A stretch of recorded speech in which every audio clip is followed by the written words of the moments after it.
Hey guys, guess what? We finally got married. Yes, first episode of Summa Our Vegas is about us and our marriage and how everything went down at the wedding. So let's talk about it. Babe, how was the wedding for you? Wedding was fun. I got through my vows. Mine were a little long. They were. People told me I was talking too much, but hey, I had to tell y'all how I felt about my baby. Child, the timeline, Lord. It was good though. I think not only did I have a good time, I think my friends and family had a good time. Yeah. I think that the vendors enjoyed being a part of it. Yes. It was good. I think like execution, I'm gonna say flawless victory.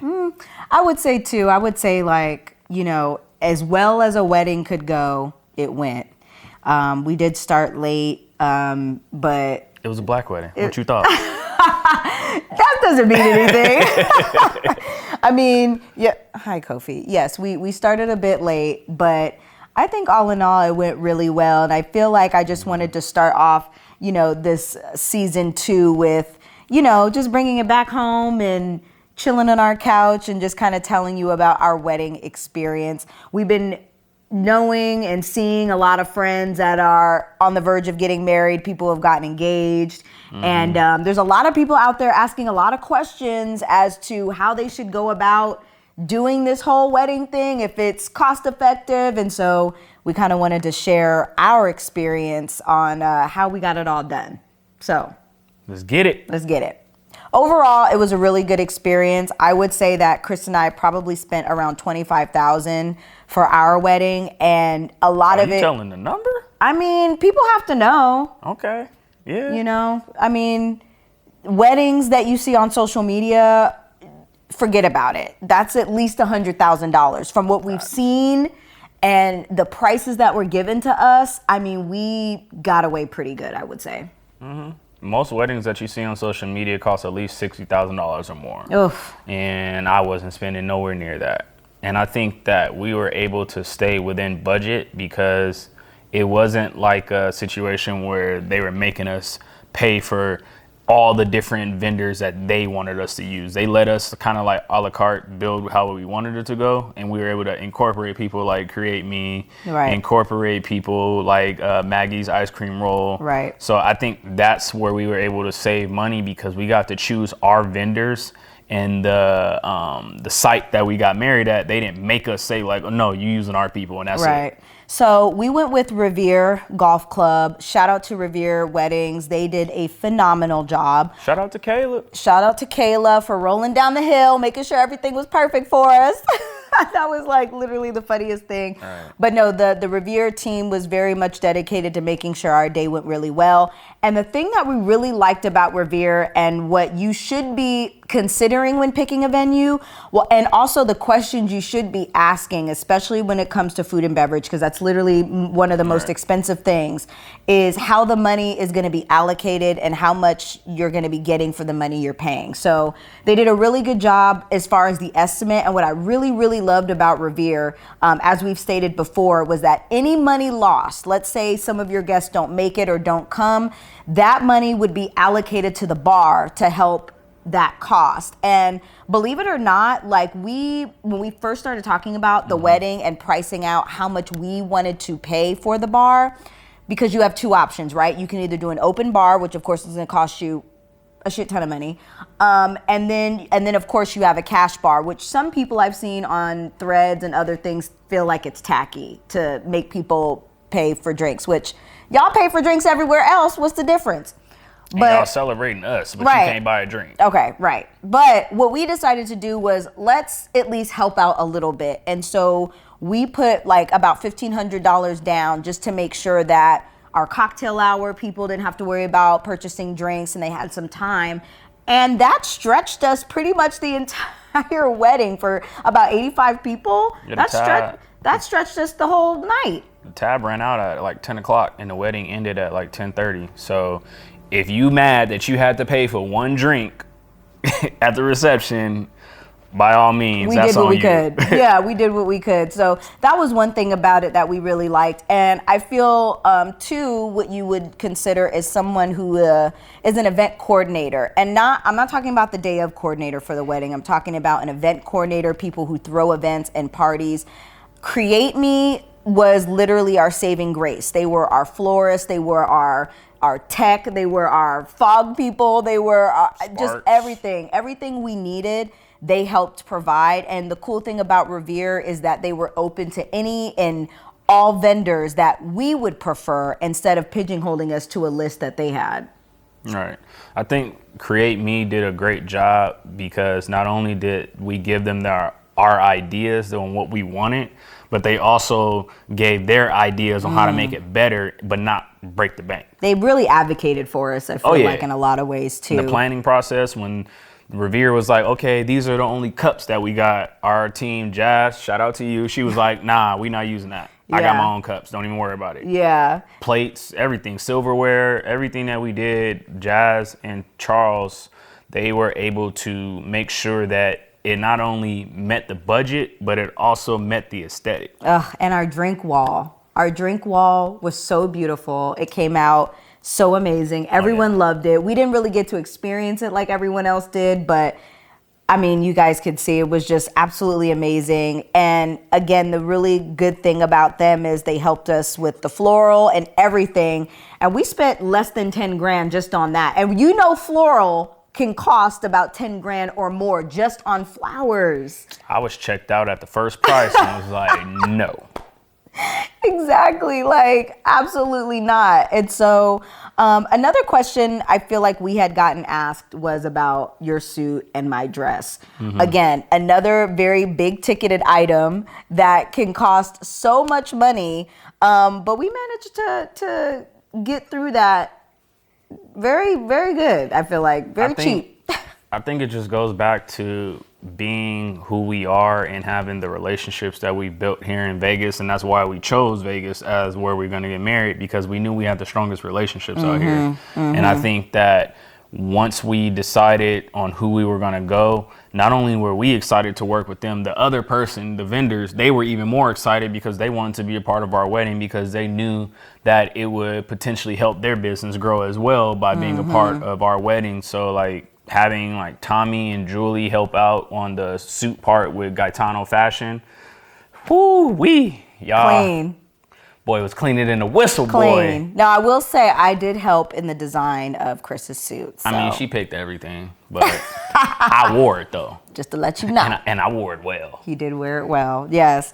I got my dress from Bowtie Bridal, a very popular place here in Las Vegas. Shout out to the ladies at Bowtie Bridal. They are so amazing, so fun, so uplifting, because sometimes as women, we are trying on these dresses and we can tend to get a little bit, depressed on how certain dresses may look on us. But I will tell you, ladies, I spent less than $2,000 on my wedding dress. I did not spend $600 on my veil. I know some of you ladies are spending a lot of money on those very simple things. I got mine from Shein. Oh, Shein, Amazon. Look, our door was filled with boxes leading up to the wedding, because we were not spending the stuff that you see on social media to create this glamorous wedding, because we knew there was a look that we wanted, but at the same time, there was a budget that we had. And I'm a numbers man. I wasn't playing about them numbers. When I seen like the floral, when I seen the numbers for like what other people were charging for suits, I was like, no. Right. Absolutely not. I was asked was about the floral, and although Create Me made sure that the floral throughout the wedding, like the aisle and things like that, were done, we still had to get floral for myself. I had to get my bouquet. I had to get my bridesmaids' bouquets. I had to get the groomsmen's boutonnieres. And for all of those things, we had 4 groomsmen, 4 bridesmaids.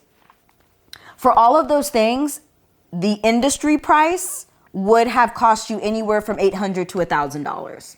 Before tax. Before taxes. What I paid, drum roll please, $350. Not 300, 300. $350 Shout out to Amazon. I know some of y'all are boycotting Jeff Bezos right now, but We not. no, We because not. yeah, that price was amazing. And for some of y'all who commented and said that they absolutely loved the florals and everything, I'm telling you, Amazon really did its thing. Right. I will post the vendor in the comments. Well, matter of fact, we'll post the vendors of everything we used in the comments in case y'all are interested or are planning a wedding. But your wedding does not have to be so expensive, guys. And you can find amazing floral and different designs for or accessories for your wedding on Amazon, even on Shein. And so we felt like, again, we had a budget and we wanted to stick to that budget. And I think we executed it beautifully. I made sure we did because I Did wasn't you? playing about that budget. No, he really wasn't. He really wasn't. So if any of you guys have any questions about weddings and all those things, please drop a question in the comment below. Let us know. And I think the other focus for us really was having Black and brown vendors. That was really important to us. And although we couldn't get every single vendor to be Black owned or brown owned or anything like that, I would say about 95% of our vendors were Black or minority owned businesses, That's still including an A. Maggie's rolled ice cream, which we didn't want cake. We wanted to do something different, and Maggie's rolled ice cream really did it. Shout out to Ice Cream Hibachi, as one of our guests called it, right? Yeah. I mean, 90% Black and brown vendors is still an A. So Yeah. I think we still did our part in uplifting our community, which is what we always are about when what we do. Yeah, absolutely. Absolutely. And they were just amazing. They were all very entertaining, making sure our day went perfect, right along with the day of coordinators. I mean, usually when people, set up your reception, they probably just clock out afterwards and wait until the end of the wedding. But every vendor we had, Create Me, everyone was there from beginning to end, making sure everything went flawless. And so we were just really excited and happy about it. We had a time. We had a time. It was good. Yeah. It was good. We had all the right people that needed to be there for the most part. Yeah. I think another tip that worked really well for us to be able to save money was using the same stuff for our ceremony for the reception. That cut costs down a lot. Again, you see these weddings and they are spending, I know it has to cost thousands and thousands and thousands of dollars just for the floral, for the ceremony. And then what happens after the ceremony? Everybody goes to the reception and that's it. That's the end of it. And so what we did was we used a lot of our centerpieces and our monoliths that we used for our, what would you call it? Our altar. We didn't want a arch. They accidentally set up an arch for the wedding and we were like, gotta go. We didn't want an arch. We wanted monoliths. And after the ceremony, they wrapped all that stuff up and brought it right to the reception, which I thought was amazing. It worked out. It was perfect.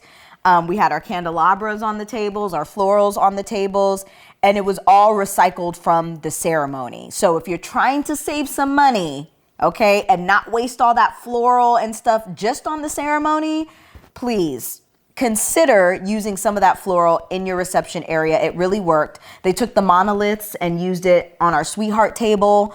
And so it really worked out. Also, our cocktail wall was our photo booth wall. Yeah, it was like a double. So on a cocktail wall, one side you ring a bell, you get a drink, and it was an old fashioned for me.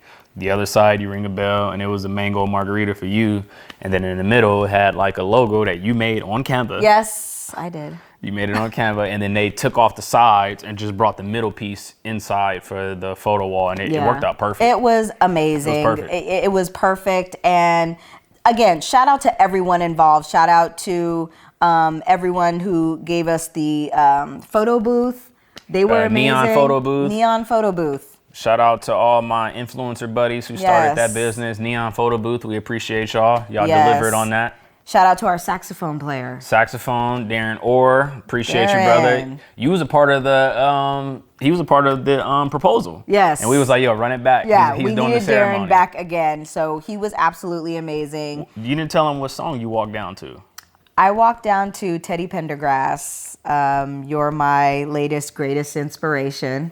And I walked down to that international players anthem. Because, Yes. I ain't a player no more. You feel Yeah, me? exactly. No mo, retired. Okay, he's retired. Jerseys and a wrap. It was a good run. It was just an amazing night. And, now, everybody's been asking us, like, what's married life been like? How is married life? So, babe, how's married life been treating you? I mean, nothing really changed as far as like day to day because we already were living together. Yeah. So day to day, nothing really changed. I mean, it made it more official being together.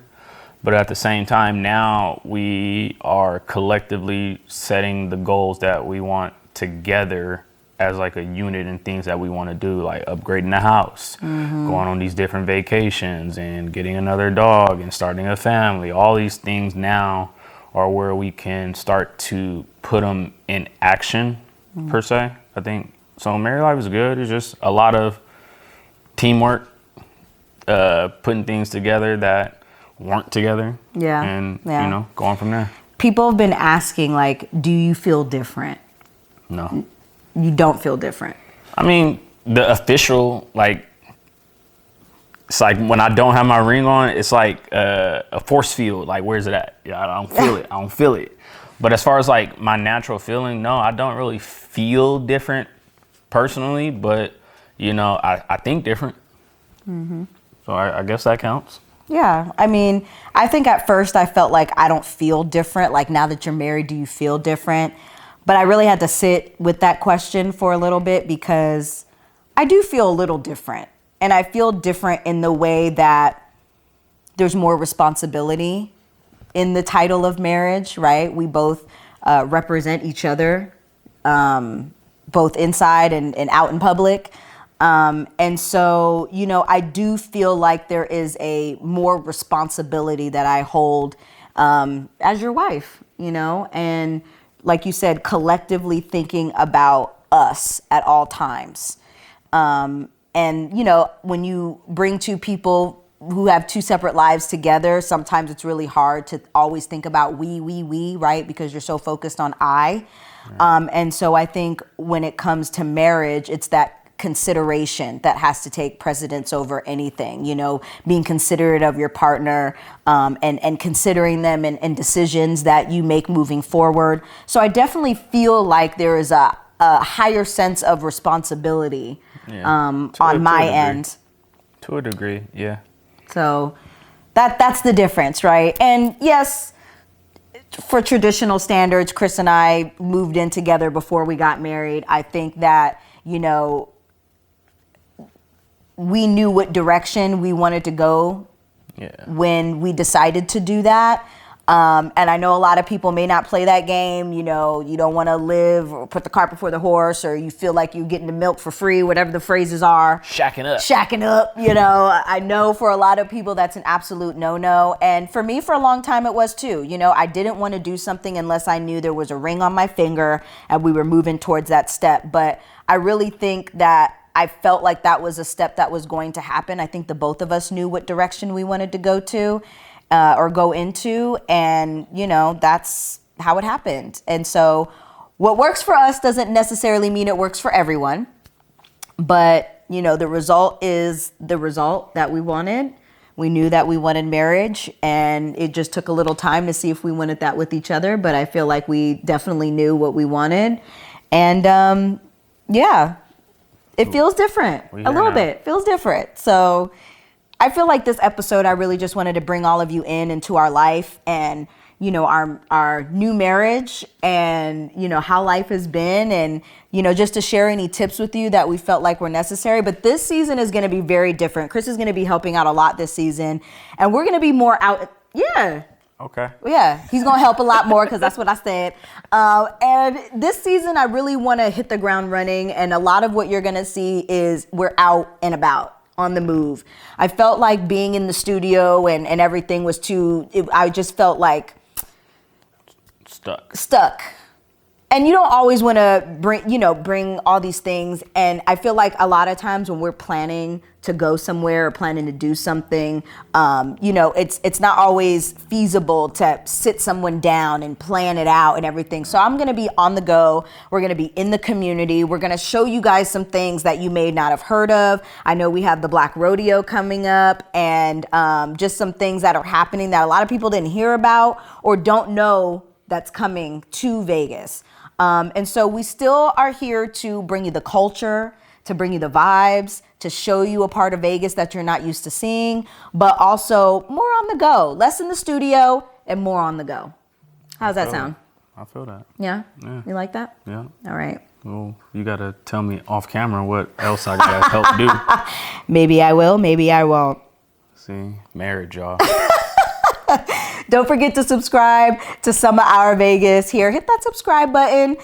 We promise to bring more Kofi into the picture. He really wants to be involved in this podcast today. So we're going to just more of us and our family life, but also more Summa Our Vegas on the go, showing you the culture. And I can't wait. I can't wait to start the season. I can't wait to go through the holidays with you guys.